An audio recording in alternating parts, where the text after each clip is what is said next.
পরপর ওসি বদল সঠিক সিদ্ধান্ত কমিশনের। কিভাবে পরিষ্কার করতে হয় ব্লিচিং ফিনাইল দিয়ে আমি জানি। আক্রমণ শুভেন্দু অধিকারীর। সঠিক সিদ্ধান্ত। শান্তনু সিনহাদেরকে গ্রেপ্তার করার দাবি করছি।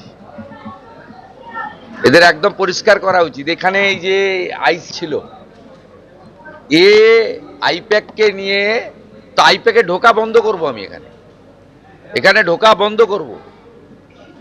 কি করে পরিষ্কার করতে হয় ব্লিচিং ফিনাইল দিয়ে বাবা মহাদেব আমাকে শিখিয়ে দিয়ে গেছে।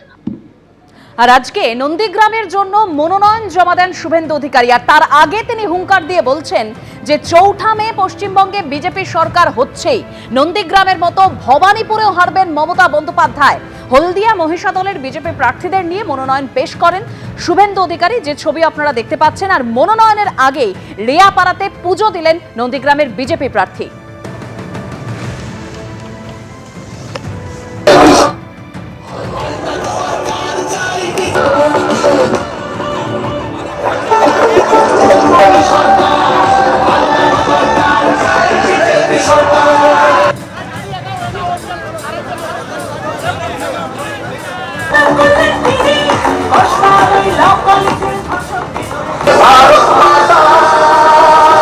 চৌঠা মে পশ্চিমবঙ্গে বিজেপি সরকার হচ্ছে। আরেকটা কথা দিয়ে গেলাম, নন্দীগ্রামের মতো মমতা ব্যানার্জি ভবানীপুরে হারছেন। গত সপ্তাহে আপনারা দেখেছিলেন কেন্দ্রীয় স্বরাষ্ট্রমন্ত্রী তিনি এ রাজ্যে এসে এখানে সাংবাদিক বৈঠক করে তৃণমূলের বিরুদ্ধে চার্জশিট পেশ করেছিলেন।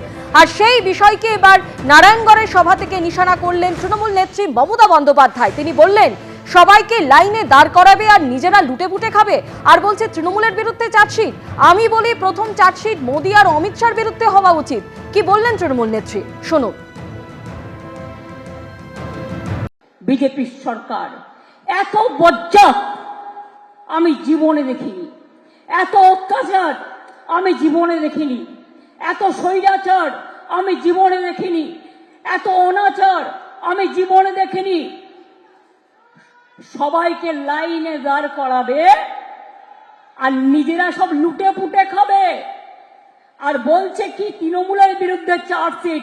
আমি বলি প্রথম চার্জশিট মোদী আর অমিত শাহর বিরুদ্ধে হওয়া উচিত, যারা দাঙ্গা লাগিয়ে দাঙ্গা করে ক্ষমতা এসছে। হিন্দু মুসলমানে ভাগাভাগি, আইপিএস এ ভাগাভাগি, আইএস এ ভাগাভাগি, ওয়েস্ট বেঙ্গল পুলিশ সার্ভিসে ভাগাভাগি, ওয়েস্ট বেঙ্গল সিভিল সার্ভিসে ভাগাভাগি, প্রশাসনেও ভাগাভাগি। কোনো দিন ছিল না। আরে এরা তো আমাদের কাজ করে, এরা আমাদের অ্যাসেট।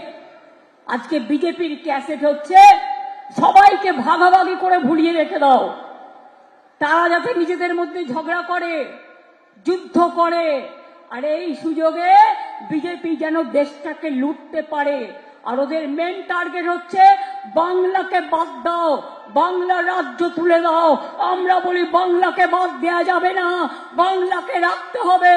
বাংলা আমাদের গর্ব, বাংলা আমাদের স্বাধীনতা, বাংলা আমাদের নবজাগরণ।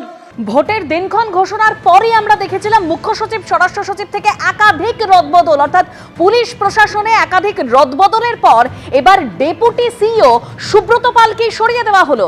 ডেপুটি সিইও অর্থাৎ ডেপুটি মুখ্য নির্বাচনী আধিকারিকই বদল করে দিল নির্বাচন কমিশন।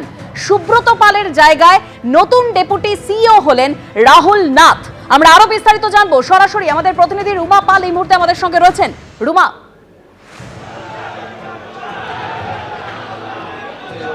দেখো, জানিয়ে রাখি যেদিন থেকে কিন্তু ভোটের নির্ঘণ্ট প্রকাশ পেয়েছে সেখান থেকে কিন্তু দেখতে পাচ্ছি যে মুখ্য সচিব থেকে ডিজি এবং রাতারাতি বদল হয়েছে, এবং তারপর একাধিক পুলিশের অফিসার থেকে শুরু করে আধিকারিক শুরু করে, এবং দেখা যাচ্ছে যে ডিএম, এসপি, তারপরে বিডিও, এসডিও, এবং তারপরে দেখা গেল যে জানিয়ে রাখি returning officer, assistant returning officer থেকে শুরু করে এবার একেবারে মুখ্য নির্বাচনী আধিকারিকের দপ্তরের মধ্যে বদল হলো, এবং সেক্ষেত্রে ডেপুটি সিইও সুব্রত পালকে বদল করে দিল নির্বাচন কমিশন, এবং তার জায়গায় আসছেন রাহুল নাথ। এই সুব্রত পাল তিনি 2018 থেকেই কিন্তু কিন্তু এই সিও দপ্তরে রয়েছেন। সিও দপ্তর যেটা পুরনো অফিস ছিল এবং সেখান থেকে কিন্তু 2018 সাল থেকে তিনি রয়েছেন এবং যখন মুখ্য নির্বাচন কমিশনার জ্ঞানেশ কুমার এসেছিলেন সেই সময় দেখা গিয়েছিল তিনি যাবতীয় সমস্ত দায়িত্ব সামলাচ্ছেন। সেই সুব্রত পালকে কিন্তু সরিয়ে দেওয়া হলো নির্বাচন কমিশনের তরফ থেকে এবং তার জায়গায় আনা হলো রাহুল নাথ। রাহুল নাথও কিন্তু এর আগে সিও দপ্তরে ছিলেন, তাকে সরিয়ে দেওয়া হয়েছিল আগের নির্বাচনে এবং আবার এই নির্বাচনে কিন্তু তাকে আবার নিয়ে আসা হচ্ছে এই সিও দপ্তরে এবং সুব্রত পালকে কিন্তু সরানো হচ্ছে হেলথ ডিপার্টমেন্টে। একদম রূপা, তুমি আমাদের সঙ্গে থাকো। অর্থাৎ সুব্রত পাল, যার ছবি আপনারা দেখতে পাচ্ছেন, তিনি 2018 থেকেই মুখ্য নির্বাচনী আধিকারিক হিসেবে কাজ করছিলেন, ডেপুটি মুখ্য নির্বাচনী আধিকারিক হিসেবে কাজ করছিলেন। আর এবার ডেপুটি মুখ্য নির্বাচনী আধিকারিক সুব্রত পালকে সরিয়ে তার জায়গায় নিয়ে আসা হয়েছে রাহুল নাথকে। 2018 থেকেই সিইও দপ্তরে কর্মরত সুব্রত পাল, তাকে এবার সরিয়ে দিল নির্বাচন কমিশন এবং তার জায়গায় এবার নিয়ে আসা হলো রাহুল নাথকে। আর এই সুব্রত পাল, যিনি এতদিন ধরে ডেপুটি মুখ্য নির্বাচনী আধিকারিকের জায়গায় কাজ করছিলেন, তাকে আপাতত স্বাস্থ্য দপ্তরে পাঠানো হয়েছে। এবিপি আনন্দ, এগিয়ে থাকে, এগিয়ে রাখে।